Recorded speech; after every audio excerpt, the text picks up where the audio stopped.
This is Reality Dispatch, written by Jim Mins.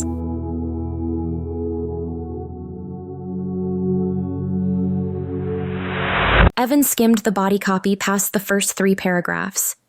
He was familiar enough with the content that he didn't need to go over it again in great depth.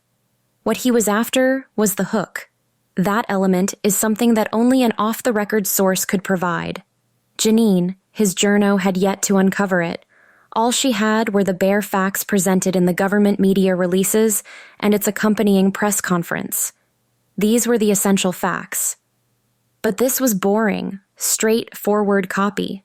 There was no scoop, the element that was going to set their coverage apart from their competitors. It's what he always looked for in a story.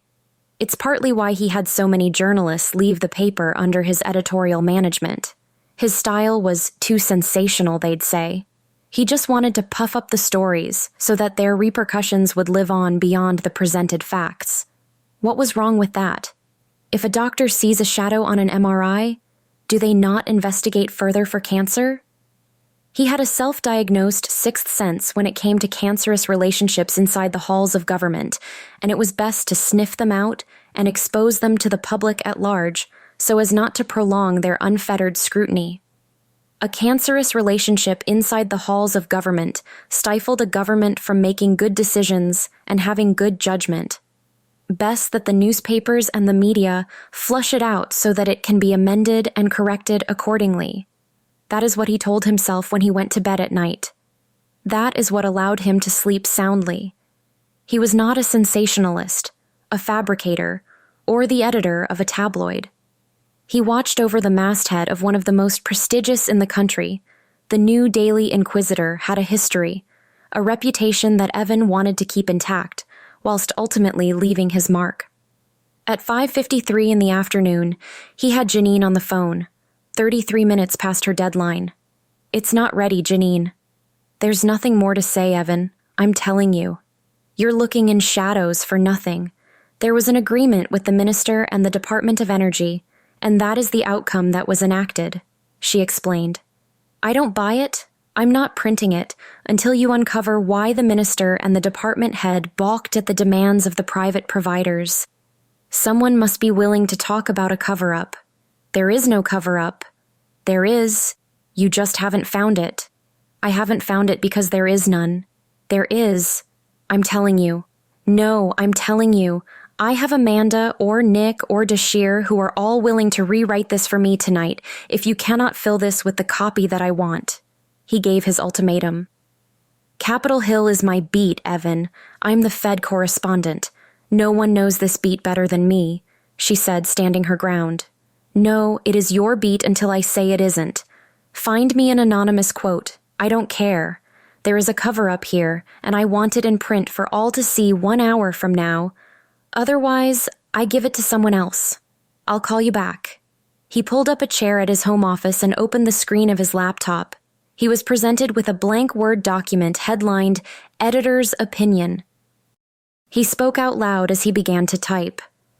"The President and Energy Minister McMahon continue to obfuscate the people in their dealings with One Tech 9 Energy, and the people have a right to know just where their tax dollars are going.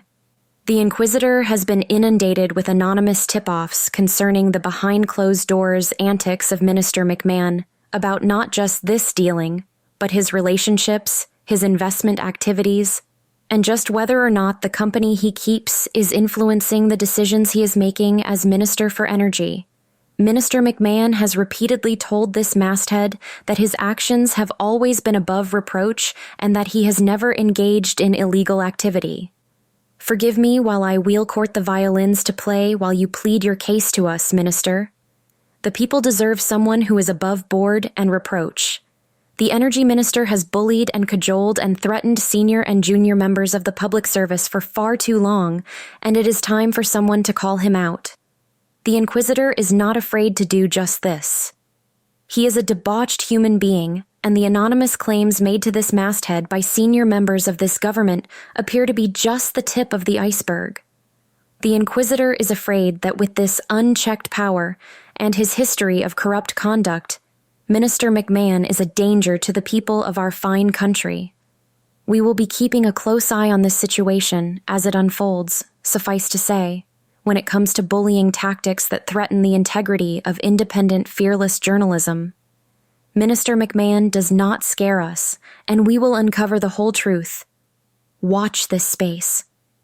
Evan highlighted the text, copied it in an email, and sent it off to Janine at 6:20 before he put his son to bed. He returned to his office 10 minutes after his domestic duties to the sound of his work phone chiming frantically. "None of that is true," Janine's voice scolded as he answered. "Make it true, Janine." "I cannot do that. You will be doing that. Get an anonymous source. You don't understand. No one is taking my call. No one is interested in slandering him with untruths." "Okay. Do you have your laptop open?" "Yeah. Why?" "Take down the following." Quote, "I did see Minister McMahon take what looked like brown paper envelopes in the Senate common areas. I thought it was odd when these were presented to him under the table of the cafeteria." End quote. "Line 2, Evan instructed, a straightforward approach as he spoke in an unwavering tone. "What are you doing?" Janine asked incredulously. "This is your anonymous source. We go to print in 1 hour." "It's not true. We will make it true tomorrow. Get writing." He hung up the phone and was instantly met with another. "Evan Parkins," he answered. "National bullying campaign underway in all schools to be announced tomorrow, boss. A lot of kids are being treated for depressive disorders. It's a national plague. That's what the state schools are billing it as," said Dashir, the education reporter. "Huge. That's good. You got anything?" 800 words. "How far is the rollout?" "Nationwide. Huge initiative. Tens of thousands of children affected. Total curriculum rewrite to combat schoolyard bullying." "Okay, great. I'm going to give you equal billing on the front page tomorrow. The headline will probably read something like, 'The Inquisitor stands with the government on out-of-control school bullying,' or something sharp like that. I want your copy to cover the facts, and I want an opinion talking about how it is high time the government listened and what the Inquisitor has been calling on them to do for some time. To save the lives of our most precious resources, blah blah blah. Give it to me in 2 hours. Tops." "Precious resources. Got it," Dashir said. "Yeah, say something like, 'Children should not have to live their lives facing bullying, made-up innuendo, facing criticism online, and have their childhood shattered over rumors and gossip and untruths. It kills the very fabric of our society, and it's about time someone stood up for them because no one else will.' That's why the Inquisitor will always be the newspaper for the downtrodden, the voiceless, those without measure in society, yada yada yada. You know what to say. Something like that." "Roger." "Good."